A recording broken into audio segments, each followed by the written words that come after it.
Hello guys, welcome to the channel. So I'll be reacting to the introduction of GPT-4o. I think it's 40 or 40 they're calling it, I'm not sure.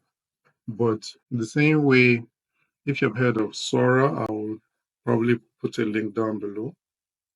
Sora changed things, and this one too, it's really a game changer. To be honest, uh, OpenAI have been very innovative. They are the ones that have brought AI on the surface level, on the trending level, has really taken over things that even developers like us are actually scared that AI is going to take away our jobs, so there's that real fear going on.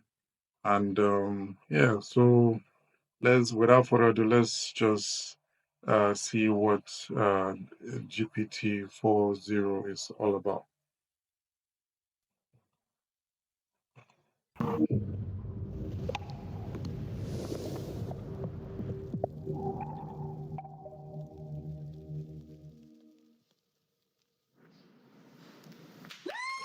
Hi everyone.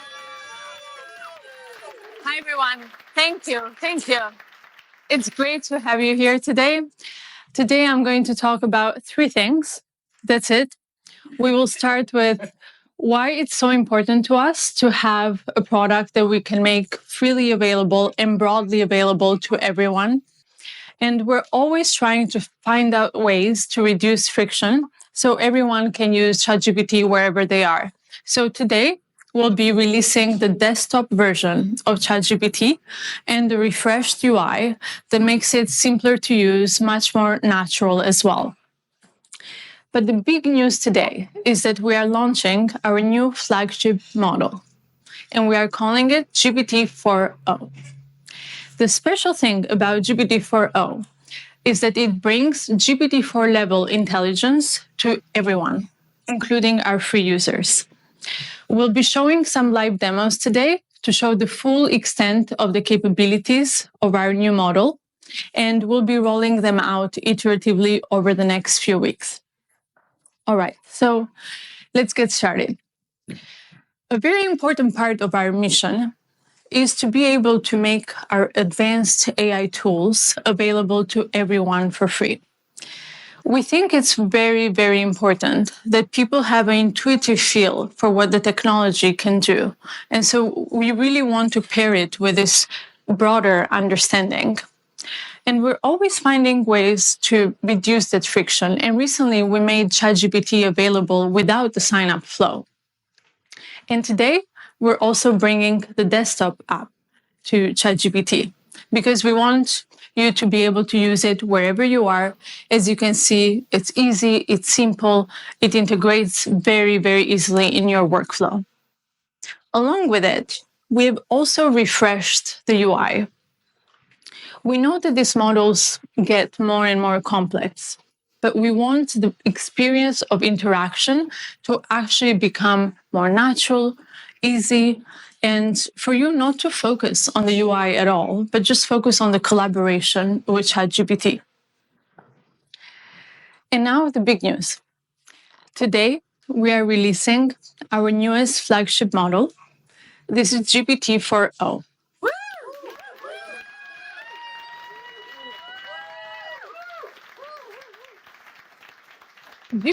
So how does she This is say it? GPT-4o. 4o.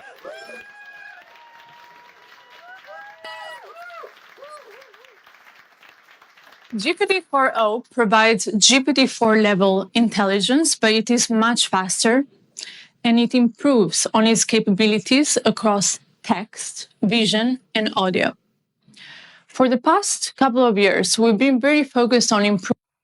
So you already know that if you're using ChatGPT, that uh, the ChatGPT 4 is a premium package, you have to pay for it. But this one now is that, but they're going to give us for free, and it's more advanced because it can just Just watch. Let me not spoil it for you. Proving the intelligence of these models. And they've gotten pretty good. But this is the first time that we are really making a huge step forward when it comes to the ease of use.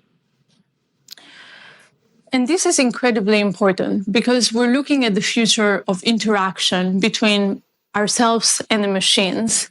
And we think that GPT-4o is really shifting that paradigm into the future of collaboration, where this interaction becomes much more natural and far, far easier.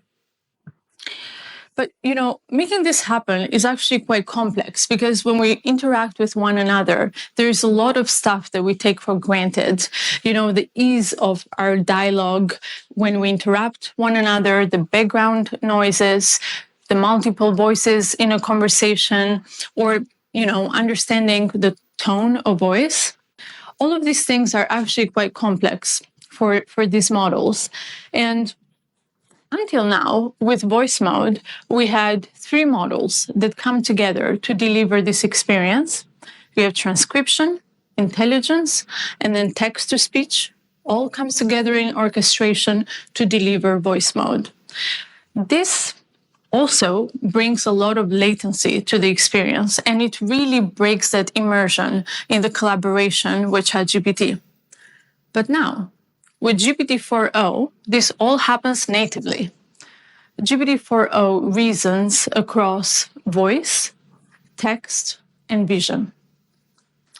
And with these incredible efficiencies, it also allows us to bring the GPT-4 class intelligence to our free users.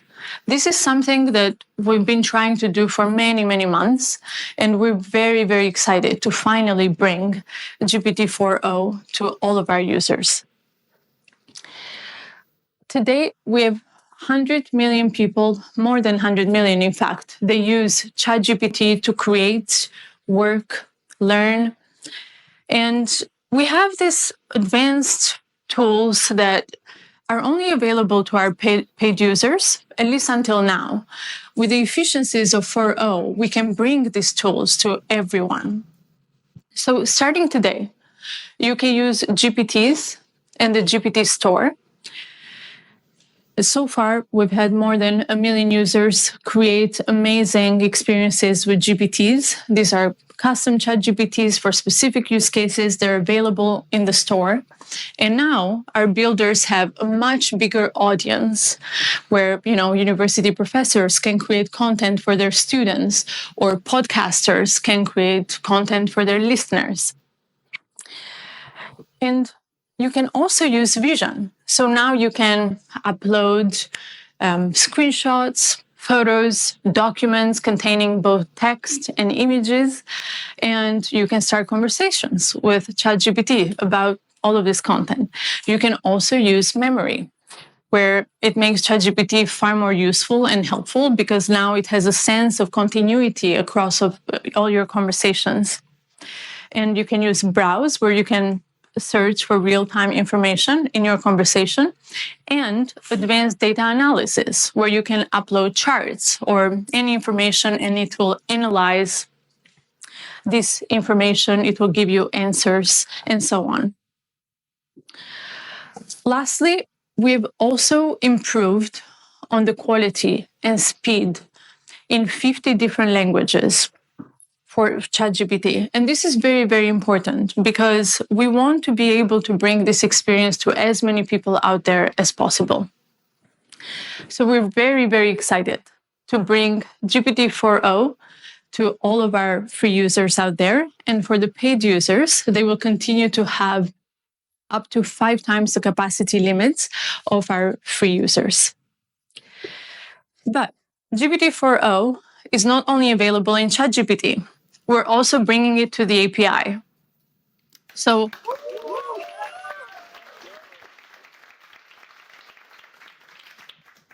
our developers can start building today with GPT-4o and making amazing AI applications, deploying them at scale. 4o is available at 2x faster, 50% cheaper, and 5 times higher rate limits compared to GPT-4 Turbo. But, As we bring these technologies into the world, it's quite challenging to figure out how to do so in a way that's both useful and also safe. And GPT-4o presents new challenges for us when it comes to safety because we're dealing with real-time audio, real-time vision. And our team has been hard at work figuring out how to build in mitigations against misuse. We continue to work with different stakeholders out there from government, media, entertainment, all industries, red teamers, civil society to figure out how to best bring these technologies into the world. So over the next few weeks, we'll continue our iterative deployment to bring out all the capabilities to you. But today, I want to show you all these capabilities. So we'll do some live demos. I will bring on two of our research leads, Mark Chen and Berit Zoff, to join me for the demo.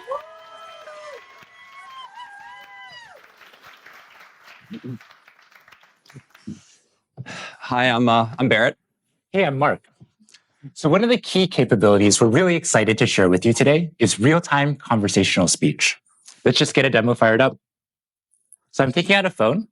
If you are wondering about this wire, it's so we have consistent internet. And if you see, there's this little icon on the bottom right of the ChatGPT app, and this will open up GPT-4o's audio capabilities. Hey, ChatGPT, I'm Mark. How are you? Oh, Mark. I'm doing great. Thanks for asking. How about you? Hey, so I'm on stage right now. I'm doing a live demo, and frankly, I'm feeling a little bit nervous. Can you help me calm my nerves a little bit?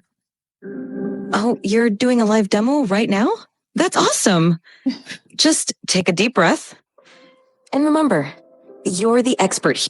I like that suggestion. Let me try a couple deep breaths. Can you give me feedback on my breaths? Okay, here I go.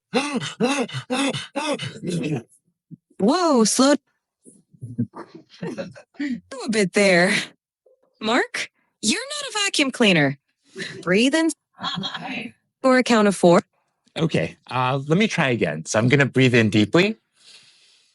And then out.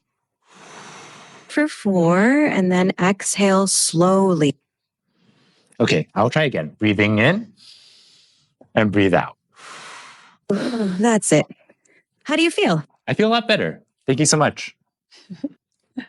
So Mark, you've been working on this. If you've noticed, it was kind of like having a lag. I don't know why that was happening, but it's probably from the software itself that it's happening that way. Capabilities for a while now. Can you tell us a bit how it's different from voice mode? Right. So if you've used our voice mode experience before, you'll notice a couple key differences. First, you can now interrupt the model. You don't have to wait for it to finish your turn before you can start speaking, and you can just butt in whenever you want. Second, the model is real-time responsiveness. So that means that you don't have this awkward 2 to 3 second lag before you wait for the model to give a response. And finally, the model picks up on emotion, right? When I was breathing super hard there, it could tell and it knew, hey, you might want to calm down a little bit. You're kind of running a little bit too fast. So, it really has that capability across the board to perceive your emotion. Not only that, though, the model is able to generate voice in a variety of different emotive styles. And it really has a wide dynamic range. So I'm going to fire up another demo for that. Yeah. Hey, ChatGPT, how are you doing? I'm doing fantastic. Thanks for asking. How about you? Pretty good. What's up? So my friend Barrett here, he's been having trouble sleeping lately. And I want you to tell him a bedtime story about robots and love. Oh, a bedtime story about robots and love? I got you covered. Gather round, Barrett. Once upon a time, in a world not too different from ours, there was a robot named Byte. Byte was a curious robot, always exploring. Started this story, but I want a little bit more emotion in your voice, a little bit more drama. Got it. Let's add some drama. Once upon a time, in a world not too different from ours, there was a robot named Byte. No, ChatGPT. I really want maximal emotion, like maximal expressiveness, much more than you were doing before. Understood. Let's amplify the drama. Once upon a time, in a world not too different from ours, there was a robot named Byte. Byte Actually, can was you do this in a robotic voice now? initiating dramatic robotic voice. Once upon a time, in a world not too different from ours, there was a robot named Byte. Byte was a curious robot, always exploring new circuits. Barrett, here, calm down a little bit. Can you end the story, but do it in a singing voice? And so Byte found another robot friend, and they lived circuitly ever after. Thank you so much. I definitely feel a lot more relaxed. Oh, crazy. You've just seen the voice capabilities, but we also want to show you the vision capabilities as the model can also see the whole world around us. Yeah, absolutely. Like as you can see, you can chat with ChatGPT in real time, but you can also interact with it with video as well. Okay. Let me boot up ChatGPT. Hey, ChatGPT. Hello there. How's it going? It's going really well. Today, I'd really like your help solving a math problem. I'm all ears. What math problem can I help you tackle today? So I'm going to write down a linear equation on a sheet of paper and I'll show you. And then I'd love your help working me through it. But importantly, don't tell me the solution. Just help give me hints along the way. Got it. Oh. Okay, I see it. No, I didn't show you yet. Just give me help along the way. 1 second. Whoops. I got too excited. I'm ready when you are. So the AI is still not completely perfect. It's not there yet because, as we know it now, ChatGPT, the level of intelligence it has is quite good. But when it comes to responses and giving you good answers, I'm talking about what we're used to ChatGPT and the chat based. Sometimes it's not really fluid. It doesn't give you exactly what you want or the responses like a human. But this one now I can see that it has been improved. This is actually what we've been asking for. So it's just a step ahead of what we're used to. And it's really good. The developers really did it this time. They blew it out of the water. And it's really good so far, you know. But like I said, it's still not perfect. It can be perfect. Uh, uh, it's a human interacting with a human will still be much more comprehensive than you uh, chatting with an AI, right? Because it has no life; it's just programming.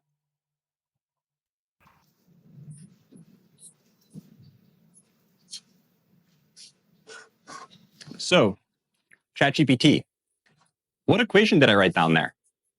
Ah, I see it now.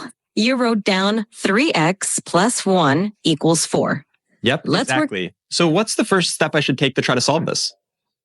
The first step is to get all the terms with x on one side and the constants on the other side. So what do you think we And I like the fact that you can interrupt it while it's giving you an answer and it will still comprehend what you're talking about. should do with that plus 1? Okay, I'm going to try to subtract 1 from both sides and then I'll see what I get. Great idea. Perfect. Now, what do you get when you subtract 1 from both sides?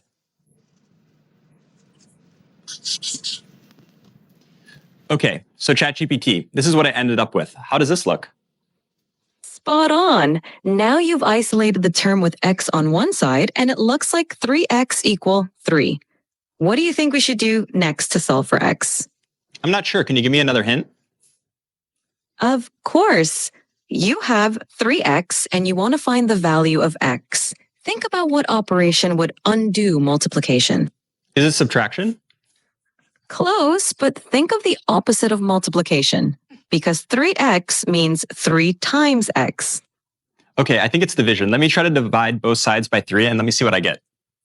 Bingo! Go ahead and divide both sides by 3.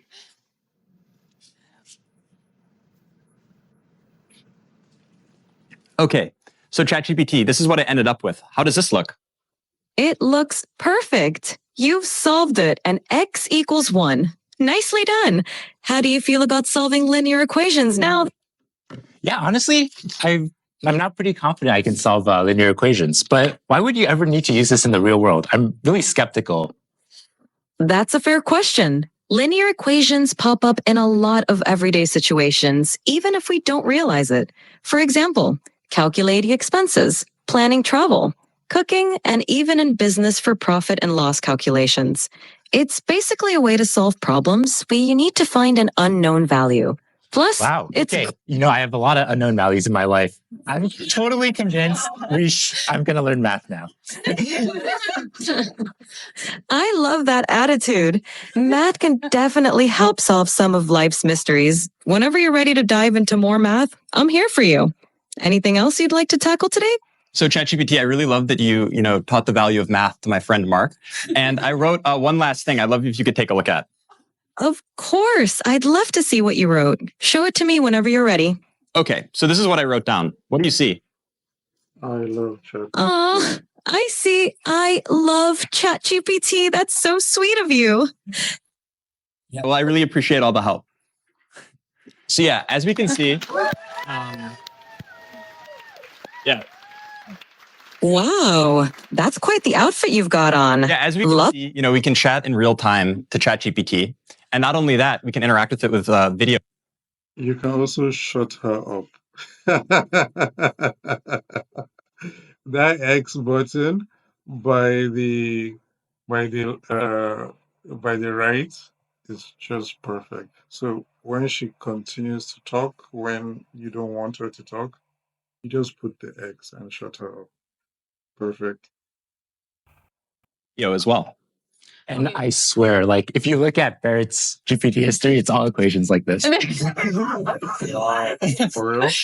Now that you can do linear equations, can you show us something more complex? I think so. Okay, next let's try something coding related. So let me take out a computer. That's my department. I do coding.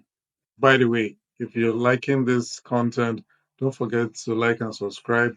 I also do website design, mobile apps, whatever it is you want to do. Just chat me up. Not ChatGPT wise, but directly to me. Just go to the link or I'll put the link down below, and then you can chat me up, and I can do your project for you. Okay. For this. Okay. So I'm going to open the ChatGPT desktop app, like Mira was talking about before. Okay. And to give a bit of background on what's going on, so here we have a computer, and on the screen we have some code, and then the ChatGPT voice app is on the right. So ChatGPT will be able to hear me, but it can't see anything on the screen. So I'm going to highlight the code, Command C it, and then that will send it to ChatGPT. And then I'm going to talk about the code to ChatGPT. Hey, ChatGPT. Hey there. How's it going? Yeah, it's going really well. I was wondering if you could help me with a coding problem today. Of course. I'd love to help you out. What's the coding problem you're dealing with? Okay, I'm going to share with you some code. 1 second. Sure thing. Take your time. Okay, so I just shared some code with you. Could you give me a really brief 1-sentence description of what's going on in the code? This code fetches daily weather data for a specific location and time period, smooths the temperature data using a rolling average, annotates a significant weather event on the resulting plot, and then displays the plot with the average, minimum, and maximum temperatures over the year. Awesome, thanks so much. And in the code, there's this function foo. Can you describe to me what the plot would look like if I had versus didn't have this function? Sure. The function foo xy takes in a data frame x containing temperature data and a window size y for calculating the rolling mean. It smooths the average temperature, minimum temperature, and maximum temperature columns by applying a rolling mean over the specified window. With the foo function, The plot would show smoother temperature lines because the rolling mean reduces the noise or fluctuations in the data. Awesome. This makes Thanks so much. So yeah, I definitely will want to apply this function. And so I'm going to generate the plot and then show it to you. Give me 1 second. Absolutely. Take your time. I'm excited to see the plot when you're ready. Yeah. So far, ChatGPT has only been able to see the code, and now I'm going to run it, and then I'll use the vision capabilities of the ChatGPT desktop app so it can actually see everything going on the screen as well.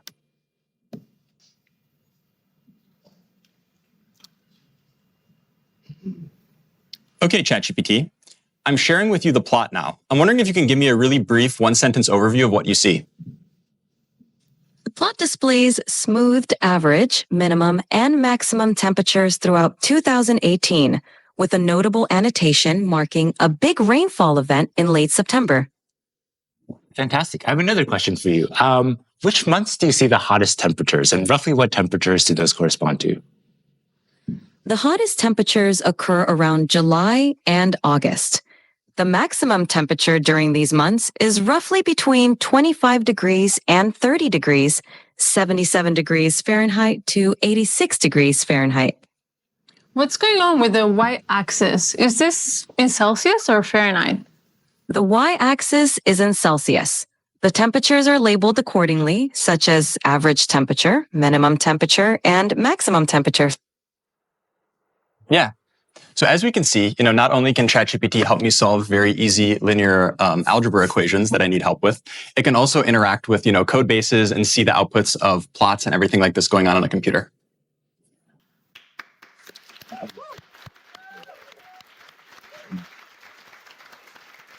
So a few minutes ago, we asked the live audience on X to submit a few requests for what they would like us to try out here. So I will take a couple of prompts. Okay. Bot Gaskar wants to know if GPT-4o is capable of real-time translation. Mike, you want to try this one? Sure. Yeah, let's do it. All right. Yeah. I speak Italian, so we can just do English Italian. Let's try to do English Italian. Sure, let's do it. Hey, ChatGPT, how are you? I'm doing fantastic. Thanks for asking. How about you? How's your day going? I'm doing great. So I would like you to function as a translator. I have a friend here who only speaks Italian, and I only speak English. And every time you hear English, I want you to translate it to Italian. And if you hear Italian, I want you to translate it back to English. Is that good? Perfetto. Mike, io mi chiedo se le balene potessero parlare, cosa ci direbbero? Mike, she wonders if whales could talk, what would they tell us? They might ask, how do we solve linear equations? Potrebbero chiederci come risolviamo le equazioni lineari. Sicuramente sì. Certainly, yes. Great. It looks like it works.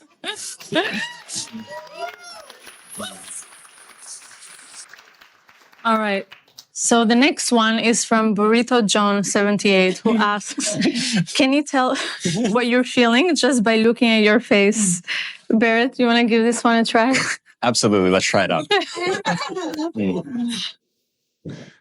Hey, ChatGPT. Hey there. What's up? How can I brighten your day today? Okay, yeah, so I'm going to show you a selfie of what I look like, and then I'd like you to try to see what emotions I'm feeling based on how I'm looking. Sounds like a fun challenge. Go ahead and show me that selfie, and I'll put my emotional detective hat on. Okay, so here's me. So what kind of emotions do you think I'm feeling? It seems like I'm looking at a picture of a wooden surface. Oh, you know what? That was the thing I sent you before. Don't worry, I'm not actually a table. Okay, so take another look. That makes more sense. There we go. It looks like you're feeling pretty happy and cheerful, with a big smile and maybe even a touch of excitement. So this whole thing is still perfect. Well, I shouldn't want to use the word perfect. It's still very good coding. Very, very absolute good coding, because you could see that it's still flawed in some things. The selfie, which is in real time, ChatGPT couldn't realize that he was talking about this particular selfie, and it was going back to his previous selfie, right? Which was a table, it was a picture of a table. So there's still work to be done on the app, and what is good is way better than ChatGPT 3.5, right? Whatever's going on, it seems like you're in a great mood. Care to share the source of those good vibes? Yeah, no, the reason I'm in a really good mood is because we were doing a presentation showcasing how useful and amazing you are. Oh, stop it. You're making me. Amazing. Well, that's it for today on live demos. As you can see, this just feels so magical. Stop it, you're making me blush. So they're also trying to make it seem more human, right? With the laughs, with the stop it, you know, just make it more friendly, right? And I think I saw some comments in some TikTok videos, people saying that this is how Skynet begins. Different things like now they're going to have a girlfriend or a boyfriend. So all kinds of funny comments, right? Because of how sophisticated it is now. Magical, and that's wonderful. But we also want to remove some of the mysticism from the technology and bring it to you so you can try it for yourself. So over the next few weeks, we'll be rolling out these capabilities to everyone. Today has been very much focused on the free users and the new modalities and new products, but we also care a lot about the next frontier. So soon we'll be updating you on our progress towards the next big thing. And before we wrap up, I just want to thank the incredible OpenAI team. And also thanks to Jensen and the NVIDIA team for bringing us the most advanced GPUs to make this demo possible today. And thank you all very, very much for being a part of this today.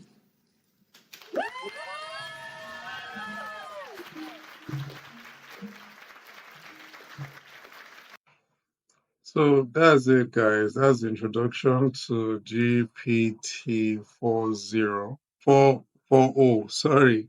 I'm going to try and get used to that. Is ChatGPT, they don't even call it ChatGPT, it's just GPT-4o, okay? Now, yeah, it's pretty revolutionary because using the video, you can tell whatever it is it's looking at, and it can give you feedback. You can have a more sophisticated conversation with it.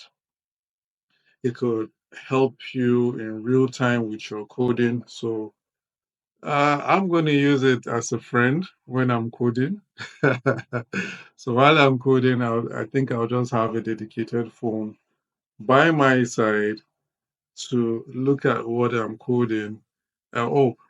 Sorry, I don't need to have that.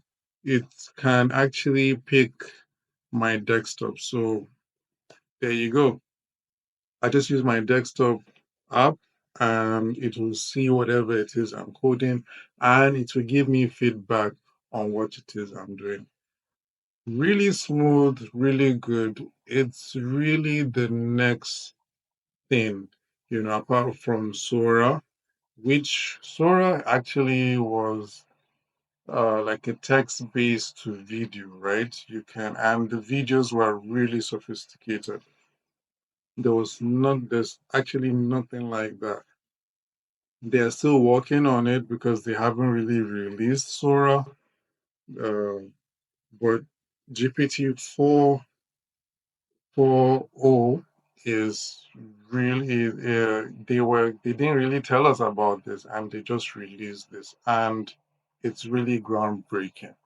It's really going to help us a lot in our day-to-day activities and I would definitely be using it because So far, what I've been using is Google Assistant, and Google Assistant helps with my search queries, locations, whatnot around Google, search for websites, so plan my day.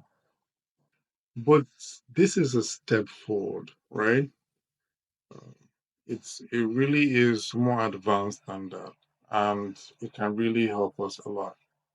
And the fear is, would it take away our jobs? I really don't think so. I will actually do another video on that, so please try and subscribe to the channel so that you see what I have to say about that. But I'll give you in depth on what I think and about that more precisely, right? So, but there are fears that it will take away our jobs, specifically developer jobs. And some even go as far as saying it's going to take over the world, right? Like Skynet in Terminator. But I don't think that would actually happen because everything is being coded by people like us. I don't think a bunch of codes would decide to take over the world, right? It's far-fetched, and I don't think any software will have that much. It's like saying you program a game and the game somehow will just take over your living room. It's not possible. So, so within the context of a technology, there's no way you know how it can take over anything. It's within the context of the software itself. So that's what I feel about this. So let's look on the positive side. This is really good for us. Really, really is good for us. I really like the technology if used well. Uh, yeah, it's really groundbreaking, and in fact, it's making me want to focus on AI now because I thought would probably die down, and I was wrong about that. It's with this and Sora and this, it looks like there's more to do with AI. It's not like I didn't know, I knew about that. But now that we're seeing things like this, it's really opening my mind that I think I need to jump on this before I get left behind because I'm probably stuck in my old ways, but we'll see. I'll probably jump on this. So if you like what I said, don't forget to like and subscribe to my channel. And if you want to do any project when it comes to website design or social media management or digital marketing, you have a product you want to sell online, we handle that. I will do it for you. I have a team that I'm also working with, and we'll do a good job for you. So yeah, so just talk to me about that, okay? And I'll see you in the next one. Bye.